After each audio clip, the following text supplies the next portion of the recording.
Hello everybody and welcome back to my channel. So glad you're here for our first monthly wrap up of 2025. So our first month is a hefty one. I did read a good amount of books this month. I read 12 books in January, which is actually kind of crazy, but I had more time on my hands because, like I've talked about, I did start working from home, so I have a regular schedule. Explanation aside, let's go ahead and dive into the books. What you're here for, what the people are here for, let's talk about it. I'm gonna start with my physical reads, which here's a little sneak peek, and here is the tabs, which I'll explain this one in a little bit, but that's what my tabs look like. I do tab my books.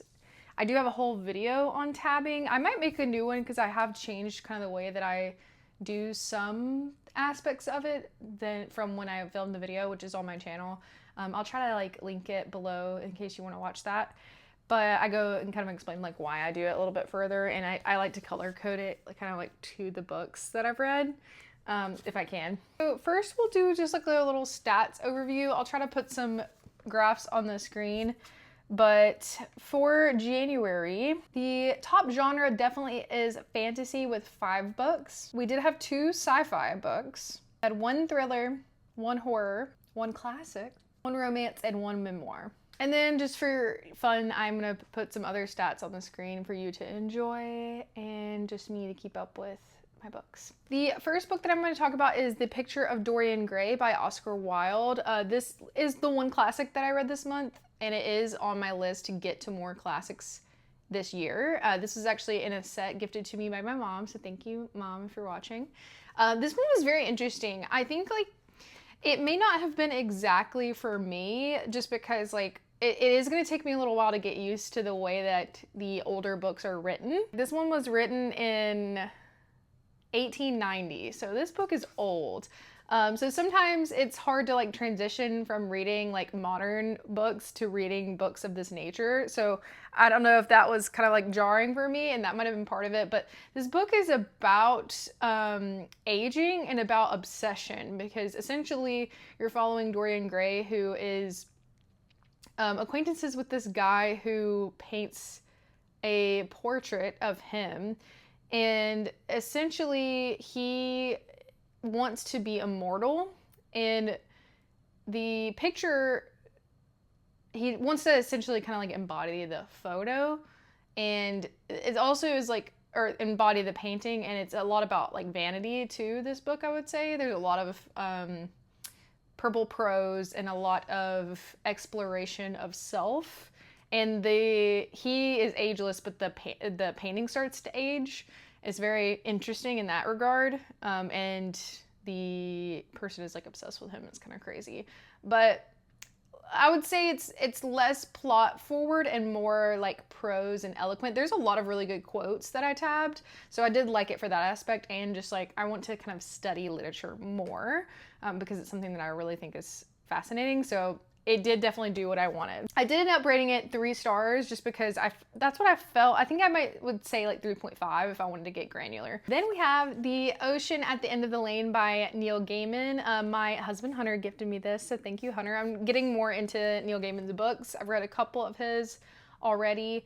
This one I really liked. It definitely embodies like being a child and your imagination in the way that things seem to you when you're young versus when you're older.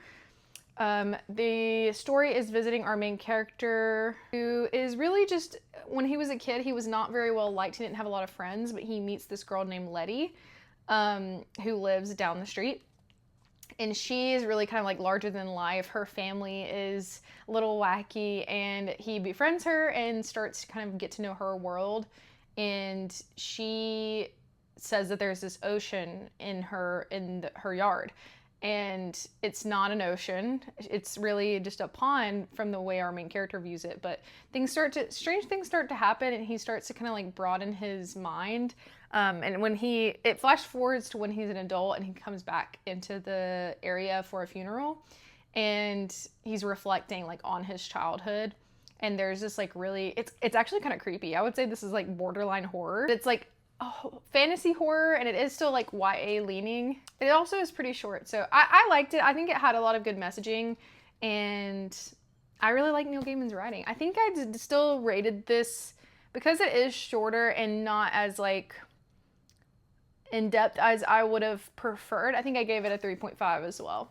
But it was still good. 3.5 is still good in my eyes. Okay, next we have The Ministry of Time by Kayleigh Bradley. This one we actually read for our January book club for my workbook club. I actually picked this one. This was my pick. I talked about this a little bit in my last video, but just to kind of expand a little bit more, this one is a really unique concept. Essentially, you're following our main character who actually, this is interesting too, she is never named explicitly. They don't actually say her name, which I find interesting. This is definitely at times like direct to reader. The author really like acknowledges that it's a book in a way, which I always find interesting when they do use plot devices like that. It is a time travel book, but in the way it's not really about the time travel. It's about, it's not like about the intricacies of time travel and like what effects it has. Well, it is more about the effects that it has and not the actual act of the time travel, because you're following the main character that I mentioned. She is in charge and she's called a bridge of this man. And this is very popular on Book Talk and BookTube, so you probably heard people talk about this, and it is very divisive. I feel like I've either see people that absolutely are obsessed with this or do not like it. I feel kind of middle of the road, maybe leaning more towards enjoying it. But there are like some problems. This one I did look at more analytically because we had a lot of conversations in book club. But I'm one of those people that like, if the vibes are there and I'm having a good time, then I'm having a good time. You know what I mean? And I did have a good time. There are some things that I think definitely could have been done better. I think the relationship is slightly problematic and could have been done differently and made it more impactful / better. But yeah, so she's a bridge, and the company essentially that invented the time travel door is pulling people from random points of history that have died and bringing them into the current day and kind of running tests on them and seeing like how they do in modern society, physically and mentally. And so the bridge's job is to kind of like observe them and keep them like contained. And so that aspect I found really interesting because you're witnessing, I think 1845 is where our bridge's Captain Gore, Graham, is from 1845. So obviously like times are way different culturally, societally, the actual physical world, climate change, things are so different. And so he's having to adjust to that aspect. There's a lot of, just exploration of like deeper things, like, and then also there's some funny aspects. I do think it is quite funny. I almost think it should have leaned more into its humor, because I do think it does that a lot towards the beginning and maybe kind of loses it towards the last like 25%. And that is where it started to kind of get a little bit like, I don't know if I like exactly where this is going. But like I said, I had a good time. I think it's worth picking up. It is relatively short. I think it does some unique things, and I would be willing to read more from this author. Now, for the last physical read, we have this absolute behemoth. If you guys have been following along, I have been reading the Stormlight Archives starting last year to now, in order to be able to read this alongside my friends who read this when it came, like, or alongside my friends who also enjoy the Stormlight Archives. There's no way I'm going to be able to summarize this whole book and the whole Stormlight Archives with you, but a couple highlights. First of all, this book is beautiful. Look at these end papers. No, this is not spoilers, so don't worry. And I'm not going to discuss spoilers because I highly encourage you to read Brandon Sanderson if you have not. I think, and I have a whole video on TikTok that's going to be a collaboration with me and my friend Josh. T-Farm Guy is his @ on TikTok and all the other things. Discussing the kind of like crossover possibilities between Sarah J. Maas lovers and Brandon Sanderson lovers. I think if you love Sarah J. Maas, especially if you love Crescent City and the vast like universe that she created, that I think you would really love Brandon Sanderson and his works. It's not as intimidating as it seems. I mean, it is a lot, but like I started with Warbreaker and then kind of went from there. I have a video more in depth on my journey with him on TikTok also. that you can watch. But in summary, I started with Warbreaker, and then I moved on to the Stormlight Archives directly. Went to Warbreaker, went to Stormlight Archives right before this one, When in Truth, which came out, if it's unclear, this came out in January. So this is, where was I going with this? Oh, I read the first Mistborn book, which I do think is good to read, just to catch some of the references. I don't want to spoil anything, but I think you should read at least the first book before this one, the first Mistborn before this. But as far as like technicalities, like the reading order is so subjective and changing. Even Brandon Sanderson like changes what he says all the time about how he recommends reading. So don't get too caught up in that and the size. They're really great. I mainly do audiobooks for these. I did start reading physically and then kind of go back and forth a little bit, but I actually really love the voice acting on this audiobook, and of the voice actors that he has reading his books are so good. It's very well done. I think this is a perfect conclusion to this arc of books. The Stormlight Archives is going to end up being like 10 books eventually. This is kind of the last in the arc that he has planned for this. And I love where all the characters end up. This series is just so epic. All of the characters have very in-depth emotional journeys, and their relationships are so intriguing. There's a lot of really great conversations that happen with this in this one around mental health. Very surprised at all of this being in such a, like, for lack of a better word, like dad fantasy or like bro fantasy is what it's seen as a lot of the times. But I think it's super accessible. Just like I wouldn't want people to stereotype Sarah J. Maas as like just smut or like just girl books. Like I don't want the same to happen to these. So like both of them are not mutually exclusive to like falling into one demographic or the other, if that makes sense. But I don't want to get on a tangent. You should read these, basically. This is my favorite book of the year so far. Okay, so going into audiobooks, I'm going to try to speed it up just a little bit because I'm going to be here forever. But the curiosity got me, okay? And I had to read My Time to Stand by Gypsy Rose Blanchard because I saw a lot of things being said online and I just really wanted to know like what the tea was, you know? And I have kind of followed her journey since the Hulu show The Act came out, and I just think it's morbidly fascinating, to be honest with you. And I don't know, I actually thought it was decently written. There is some things that are like, what? And I'm like, did this get edited? This might should have been edited a little bit more. But yeah, so I read that. It was the memoir that I read this year of her life in her own voice. Yeah, that's really it. It was fairly short. And then we have The Graveyard Shift by ML Rio. ML Rio wrote If We Were Villains, which I did enjoy. There was some issues that I had with it, but overall, it was a good experience. I think it was a little bit pretentious and a little bit not my style, but I wanted to give this novella a try. Unfortunately, I did not really like it, and I've heard that that's kind of the general consensus. I try to be overall positive on this channel, but I also want to be honest with you about how I feel about things. This is a standalone horror novel that I think had the potential to be so good, and something that's like right up my alley. It has a lot to do with like dreams and sleep, which is always something that I really enjoy in books, but I just think they really missed the mark, and it truly feels unfinished. Like I got to the end and I was like, wait, this is the end? Like it really just kind of like hard cuts off.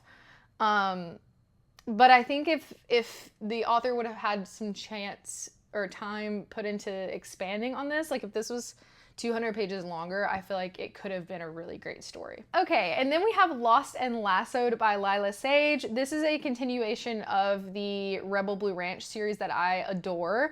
It is like a Western romance, but it's also like contemporary leaning. I think like it's just very wholesome. It's very cozy feeling. It feels really like sweet. And I love all of the different stories within this series that they've told. Basically, each book kind of focuses on a different central character, and this one focused on one of the brothers in the family and his kind of love interest. So this one I think goes down as like my number 2. This is the 3rd book in this series. I forget what the other ones are called, but I'll put them on the screen. But the first one I really loved. The second one was good, but I didn't love quite as much. And this one I think I think it takes second place after the first one. But yeah, really enjoyed this one. I recommend it. I think that the characters are very three-dimensional. They have a lot of depth to them. And it's just like a sweet and fun romance. Like it just, it's horse girl energy. You guys know I'm here for that. All right, and then we have The Full Moon Coffee Shop by Mai Mochizuku. This one is a fantasy book that takes place in Japan, and it's by a Japanese author and translated. Essentially, this one I would say leans into like the magical realism, cozy vibe. You are following some short stories with different people that do interconnect. If you like Before the Coffee Gets Cold, I think you would like this one. It was good and I enjoyed it, but I don't think it was quite what I wanted. I think I liked the aspect of all of the kind of like short stories and the people that were involved. I like how it all came together. I think I ended up giving this one, yeah, I give this one a solid 3. It was good, but it's cozy because there's like cats, and cats run this like cafe, and it's astrology. It focuses like on astrology too, because people's like signs and the position of the signs in their houses make a difference in some of their like outcomes of their life. So I enjoyed that, and it was nice to read, but don't know if it has the long-term remembrance that I could put with it. Like, I don't know if it's one I'm gonna always like look back on. One I will look back on though is Immortal Dark by Tejas Gurma. I talked about this in my last video more in depth, so I'm not gonna linger here for too long, but essentially it is a vampire story. It's like a fantasy, dark academia, YA vibe, and I do mention in the last video too, but it's like more like upper YA, I would say. They're in college, so there are some like darker themes, but it still has the same like kind of trajectory that you would expect out of YA, which I love YA, so I'm not hating on it, just kind of setting the scene for you. So I would recommend this one. It's the first in the series. I think the second in the series comes out this year, but yeah, essentially it kind of reminds me of Twitches, because there are 2 twin sisters and one of them goes missing, and the other sister's trying to figure out why. They are from a specific family, which in this vampire world, the vampires can only feed from certain bloodlines, and so she's being like hunted down basically. Of course, there's a little love interest sprinkled in there, as always in the paranormal romance world. All right, and then we have Swiped by L.M. Chilton. I actually really liked this one. It's like a mystery thriller, basically, where our main character is going on, she's single, she's having a hard time finding who she wants to be with and how she wants to be. She recently had a pretty bad breakup, and so she's frequently using this dating app. But she gets kind of roped into this murder mystery where every guy that she's gone on a date with in the past like X amount of time is started to turn up murdered. And she is obviously super concerned that she's going to look like a victim. And this was very entertaining. She's definitely like a hot mess main character, which is always kind of fun. And the only reason this didn't get rated a little bit higher for me was because I found it to be a little predictable, the twist at the end. And for a thriller to work for me, it has to stick the twist. So I do think it was enjoyable, and maybe not everyone would see that what it happened coming, but I did, and so that kind of a little bit didn't send it for me. This one is kind of unfortunate because I have seen a lot of love for The 10,000 Doors of January by Alex E. Harrow. It was just a little slow for me. This one is like a historical fantasy, and it's about books and about writing. It kind of reminds me of Inkheart, which is one of my favorite series, where like the main character or like someone in the story reads the book and it kind of like comes true, or you can like immerse yourself into the story. And that's kind of the vibe of this one. The pacing was pretty slow, and there were times where I felt like it was going to be ramping up and it didn't necessarily do that. So I give this one a 3-star. I had a good time. I finished it, but it's not one that I think, again, I don't think I'll remember this one fondly, and I don't know that I would recommend it to everyone, but it was beautifully written. And last one I have is A Psalm for the Wild Built by Becky Chambers. I actually really liked this one. This is a short I don't know if it would technically be a novella. I think it is. It is a series. I've only read the first one as of right now. But it's following a robot and this like tea monk actually. And the world is kind of desolate. It's a little bit post-apocalyptic. And essentially both of them are just trying to like figure out what their meaning is and what their purpose is. And I think the characters are just really sweet. Like the robot character is just so endearing. And the conversations that they have just about life and like where everything is in the world is really impactful, and I enjoyed it a lot. That is a summary of my January reading. I would love to know what your favorite book was that you read. Again, I think my favorites are gonna have to be obviously Wind and Truth and Lost and Lassoed. And my least favorite, I would say, is probably that Graveyard Shift book, unfortunately. But that is my January. I will see you guys next time. Bye.